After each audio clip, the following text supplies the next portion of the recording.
মনে মনে আফসোস করে আর বলে, আল্লাহর কাছে এত চাইলাম, আল্লাহর কাছে ছেলে সন্তান চাইলাম, আল্লাহ তাআলা দিল না।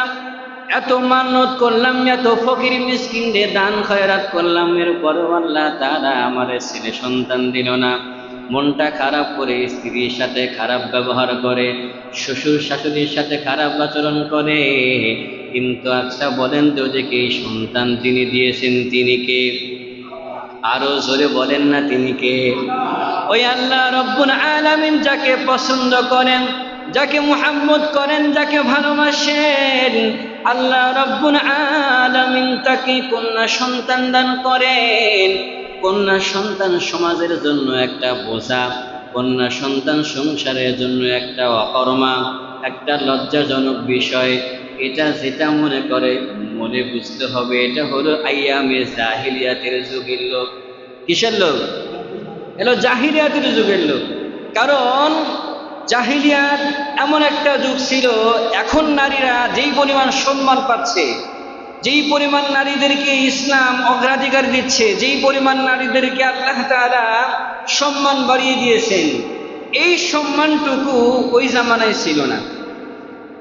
এরপরেও কিছু নারীবাদী সংস্কারমূলক কিছু বেহায়া আছে, এরা নারীদের অগ্রাধিকার, পুরুষের সমান নারী অধিকার যারা চায়, এরা আসলে কখনো নারীদের ভালো চায় না।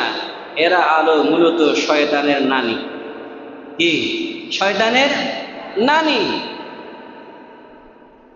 আইয়ামে জাহিলিয়াতের যুগে কোন কোন পুরুষ যদি, তার ঘরে কোন নারী যদি কন্যা সন্তান জন্ম দিত, তাহলে সমাজের মধ্যে মুখ দেখাইতে পারত না। লজ্জাজনক বিষয় হিসাবে জীবন্ত নিবেদিত কন্যা সন্তানকে মাটির মধ্যে এরকম ভাবে গর্ত দিয়া চাপায়া মেরা ফেলত।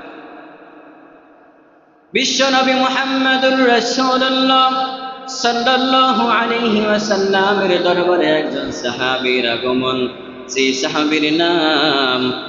সাহাবীর নাম হলো দাহিয়াতুল কালবি রাদিয়াল্লাহু তাআলা আনহু। এই দাহিয়াতুল কালবি রাদিয়াল্লাহু তাআলা আনহু নবীজির কাছে আসলেন, নবীজিকে ডাক দিয়া বললেন, ওগো পয়গম্বর, আমি যেই পরিমাণ গুনাহ করেছি, আমি যেই পরিমাণ খারাপ আচরণ করেছি, আমি যেই পরিমাণ খারাপ কাজ করেছি পয়গম্বর, আমার মনে হয় আল্লাহ রব্বুল আলামিন আমাকে ক্ষমা করবে না। দাহিয়াতুল কালবি ডাক দিয়া কয়, নবীজি, আমার মনে হয় আল্লাহ রব্বুল আলামিন আমাকে ক্ষমা করবে না। আর আল্লাহ রব্বুল আলামিন যদি আমাকে ক্ষমা না করে, তাহলে আমার জন্য জাহান্নাম ছাড়া কোনো উপায় নাই।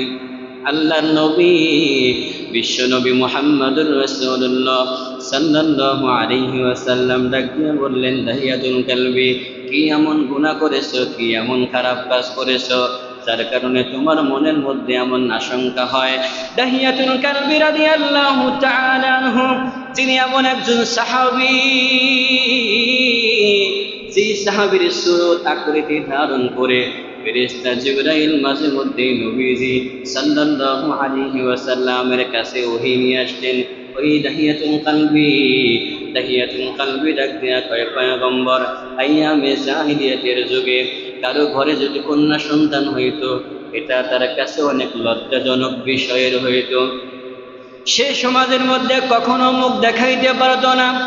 সমাজের অন্যান্য লোকেরা তাকে তিরস্কার করত, তাকে অপয়া বলে গালি দিত, তাকে একঘর করে রাখত। এই জন্য পয়গম্বর, আমার মনের মধ্যেও এমন একটা অবস্থা তৈরি হয়েছিল যে আমিও কন্যা সন্তানদেরকে দেখতে পারতাম না। ওগো পয়গম্বর, এমত অবস্থায় আমার স্ত্রী সন্তান সম্ভবা? কি সম্ভবা? আমার স্ত্রীর সন্তান সম্ভবা, আমার স্ত্রীর সন্তান জন্ম দিবে। ওগো পয়গম্বর, দেখতে দেখতে যখন 9 মাস 10 মাস চলে গেল, মানুষের কালচার, সমাজের নীতিরীতি অনুযায়ী সন্তান, বাচ্চারা, গর্ভধারিণী মায়েরা কিন্তু বাপের বাড়ি বাচ্চা জন্ম দেয়। কথা বলেন ঠিক কিনা? দাহিয়াতুল কালবি ডাক দিয়া কয়, পয়গম্বর, সমাজের রীতিনীতি অনুযায়ী আমার স্ত্রী যখন তার বাবার বাড়ি চলে গেল, আমি দাহিয়াতুল কালবি ব্যবসার উদ্দেশ্যে সিরিয়ায় চলে গেলাম। 3 বছর দেখতে দেখতে 3 বছর 3.5 বছর চলে গেল। ইতিমধ্যে আমার বিবি সন্তান জন্ম দিয়েছে, আমাকে খবর দেয় নাই। কি দেয় নাই?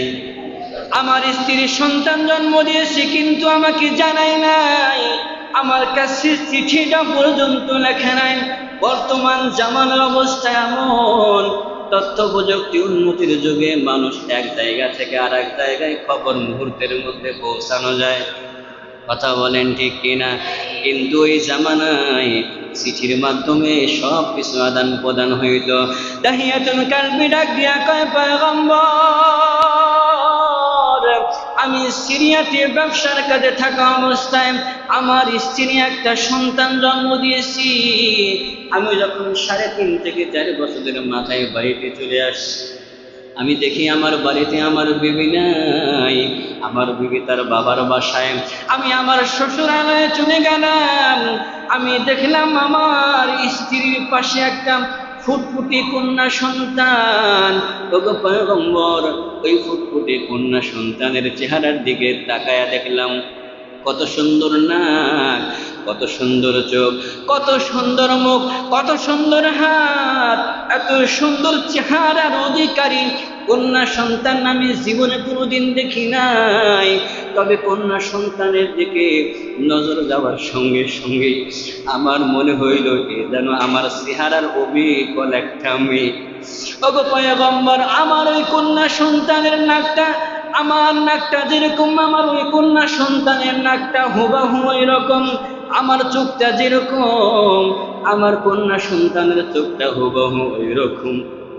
আমার বিবি জানে সে কন্যা সন্তান জন্ম দিয়েছে, আর কন্যা সন্তান আমার পছন্দ না। আমি যেন আমার কন্যা সন্তানের সাথে খারাপ আচরণ না করি, আমার অন্তরটা যেন নরম হয়। এই জন্য আমার বিবি আমাকে ডাক দিয়া কয়, পানের স্বামী, স্বামী গো, এই যে কন্যা সন্তানের চেহারার দিকে একটু তাকান, দেখেন না আপনার নাকের মতো এই যে সন্তানের নাকটা দেখা যায়। স্বামী গো, আপনার চোখের মতো আমার এই সন্তানের চোখটা দেখা যায়।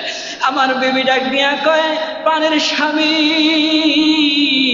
এই বাচ্চাটার চেহারা কত সুন্দর, হুবাহু আপনার চেহারার সঙ্গে মিলে যায়। দাহিয়াতুল কালবি ডাক দিয়া কয়, পয়গম্বর, আমার বিবি আমার এই কথাগুলো বলে আমার মনটা নরম করতে চায়, কিন্তু আমি পাষাণ হৃদয়ের অধিকারী। আমার বিবি যখন ডাক দিয়া বলছে এই চেহারার, এই বাচ্চা সন্তানের চেহারা হুবাহু আপনার চেহারার লগে মিলে গেছে, এই কথা শোনার সঙ্গে সঙ্গে আমার বুঝতে আর বাকি রইল না যে আমার সন্তান, যে আমার বিবি একটা কন্যা সন্তান জন্ম দিয়েছি। এই জন্য আমার মনটা খারাপ হয়ে যাবে। আমার মনটা ভালো করার জন্য, আমার অন্তরটা নরম করার জন্য আমার বিবি আমাকে নানান রকমের ভাবে বোঝাইতেছে, কিন্তু আমি পাষাণ হৃদয়ের অধিকারী। বিবির কথাগুলো আমার কানের মধ্যে বাজতেছে না, আমার দিলটা নরম করতেছে না। দাহিয়াতুল কালবি ডাক দিয়া কয়, পয়গম্বর, যখনই আমার বুঝতে বাকি রইল না যে আমার বিবি কন্যা সন্তান জন্ম দিয়েছে, তখন আমি মনে মনে চিন্তা করলাম এই কন্যা সন্তানের কারণে আমি এই সমাজের মধ্যে মুখ দেখাইতে পারবো না। আমি যখন আমার এই কন্যা সন্তানকে নিয়ে আমার বাড়িতে চলে যাব, সমাজের এই সমস্ত লোকেরা আমাকে নাক ছিটকাইবে, আমাকে অপয়া বলবে, সমাজের মধ্যে আমার কোনো মান থাকবে না। আমাকে শয়তান এমন ভাবে ধোঁকা দিয়েছি, আমার মনের মধ্যে একটাই চিন্তা, কিভাবে এই মেয়েকে আমি হত্যা করব, কখন আমি আমার এই মেয়েকে মেরে ফেলবো। দেখতে দেখতে রাতটা চলে গেল, সকালবেলায় আমি আমার বাড়িতে চলে আসলাম। দেখতে দেখতে সকালবেলা ওই ছোট্ট মেয়েটা আমার কাছে আসে, আমাকে ডাক দিয়া কয়, আব্বু, আব্বু গো, ও আব্বু, আমি একটু তোমার কোলে উঠতে চাই। আমি পাষাণ হৃদয়ের অধিকারী। আমার বাচ্চাগুলো পাখির কণ্ঠ নিয়ে, কিচিমিচির পাখির কণ্ঠ কত সুন্দর, আব্বু আব্বু বলে আমাকে ডাকে। আমি পাষাণ হৃদয়ের অধিকারী, আমার কন্যা সন্তানের এত সুন্দর আব্বু ডাক আমার কর্ণকুহরে পৌঁছে আমার হৃদয়ে আঘাত হানে না। আমার মনের মধ্যে একটাই টেনশন, কখন আমি আমার এই সন্তানকে হত্যা করব। দাহিয়াতুল কালবি ডাক দিয়া কয়, পয়গম্বর, পরের দিন সকালবেলা আমি আমার বিবিকে ডাক দিয়া বললাম, আমার সন্তানকে সুন্দর করে সাজায়া দাও, আমার কন্যা সন্তানকে আমি অমুক দূরে অমুক জায়গায় আমি ঘুরতে নিয়ে যাব, আমার সন্তানকে আমি মেলায় নিয়ে যাব। দাহিয়াতুল কালবি ডাক দিয়া কয়, পয়গম্বর, আমার বিবি বড় খুশি। বিবি মনে মনে চিন্তা করে, হয়তো আমার স্বামীর মনটা একটু নরম হয়েছে, এই জন্য সন্তানকে নিয়ে ঘুরতে যাবে। দাহিয়াতুল কালবি ডাক দিয়া কয়, পয়গম্বর, আমি যখন আমার মেয়েকে নিয়ে বের হয়েছি, দুনিয়ার সমস্ত মেয়েরা দেখবেন কোনো পুরুষের কাছে নিরাপদ নয়, বিয়ের আগ পর্যন্ত সমস্ত মেয়েরা কিন্তু বাবার কাছে নিরাপদ। দাহিয়াতুল কালবি ডাক দিয়া কয়, পয়গম্বর, আমি যখন আমার মেয়েকে নিয়ে বের হয়েছি, ছোট্ট মেয়েটা তেরিং বেরিং করে এদিক ওদিক নাড়াচাড়া, নাচতে নাচতে হেলতে দুলতে সামনের দিকে ছুটে চলে, আর ডাক দিয়া বলে, আজকে আমি বড় খুশি, আজকে আমি আমার বাবার সাথে ঘুরতে বের হয়েছি।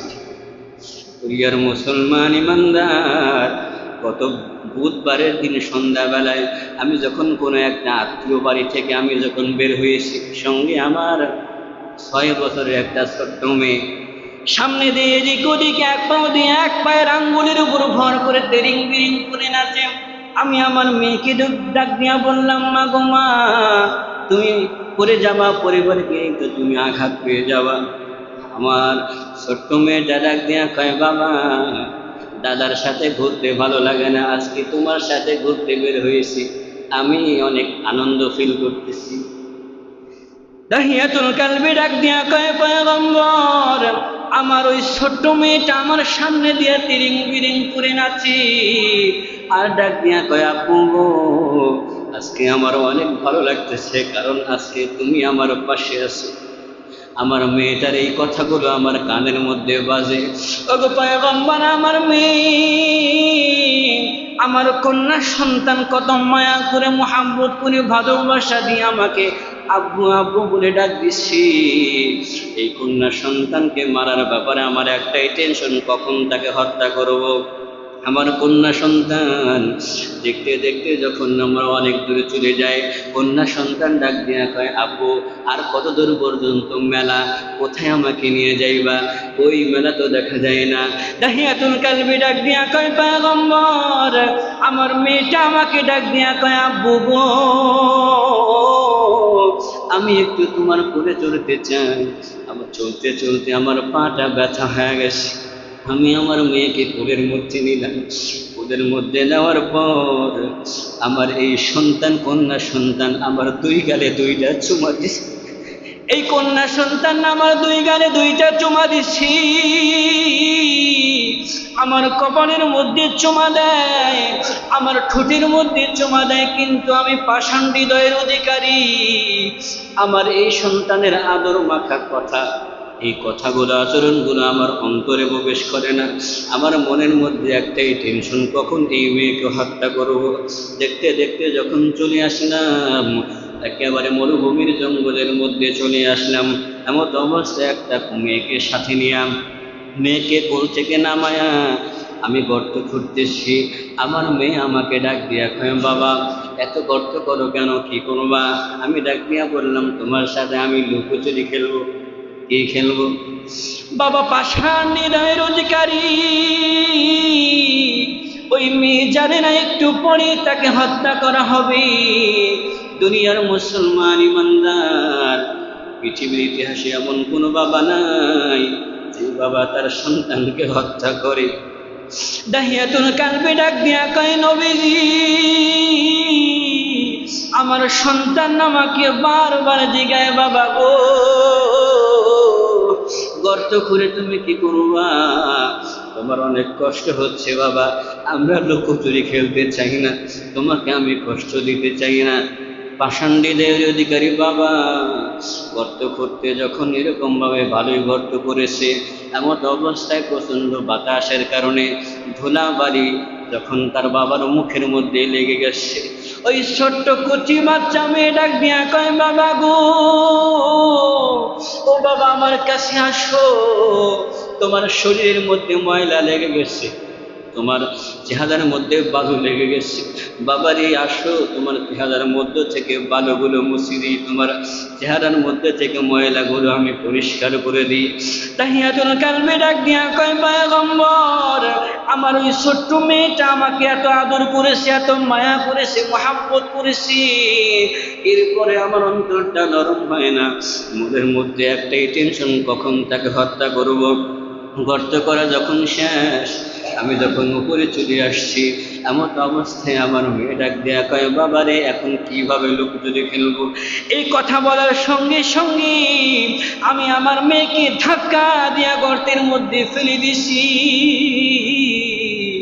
ওগো পয়গম্বর, পড়ে যাওয়ার সঙ্গে সঙ্গে আমার মেয়েটা কান্না করে আমাকে আব্বু আব্বু বলে ডাক দিয়া কয়, বাবা গো, আমি পা পিছলে পড়ে গেছি, আমাকে একটু বাঁচা। দাহিয়াতুল কালবে ডাক দিয়া কয়, পয়গম্বর, আমার মেয়ে বারবার আমাকে ডাক দিয়া কয়, আব্বা গো, বাবা গো, আব্বু তুমি আমাকে বাঁচাও। দুনিয়ার কোনো পুরুষের কাছে কোনো মেয়ে নিরাপদ নয়, কিন্তু বাবার কাছে একটা মেয়ে কিন্তু নিরাপদ। দাহিয়াতুল কালবে ডাক দিয়া কয়, পয়গম্বর, এই মেয়ের কান্না জড়িত কথা আমার কর্ণকুহরে প্রবেশ করে না, আমার হৃদয়টা গলে না, পাথর যে পরিমাণ শক্ত তার চাইতে বেশি শক্ত আমার মনটা হয়ে রয়েছে। সঙ্গে সঙ্গে কোদাল দিয়ে আমি বালু চাপা দিয়ে আমি আমার মেয়েকে জীবন্ত নিপতিত আমি কবর দিয়ে চলে আসছি। দাহিয়াতুল কালবে ডাক দিয়া কয়, পয়গম্বর, পৃথিবীতে কি এমন কোন জালেম বাবা থাকি, সেই বাবা তার কন্যা সন্তানকে এরকম ভাবে হত্যা করতে পারে? এমন নিষ্ঠুর কাজ আমি করেছি রে পয়গম্বর, এই গুনাহ কি আল্লাহ তাআলা আমাকে ক্ষমা করবে না? কি জাহিলিয়াতের যুগ হলো এমন একটা যুগ, যেই যুগে কন্যা সন্তান জন্ম দেওয়া হারাম ছিল। কন্যা সন্তান কেউ যদি জন্ম দিত, সমাজের চোখে মুখ দেখাইতে পারত না। সেখান থেকে আল্লাহ রাব্বুল আলামিন দুনিয়ার জমিনে আসার সঙ্গে সঙ্গে নারীদের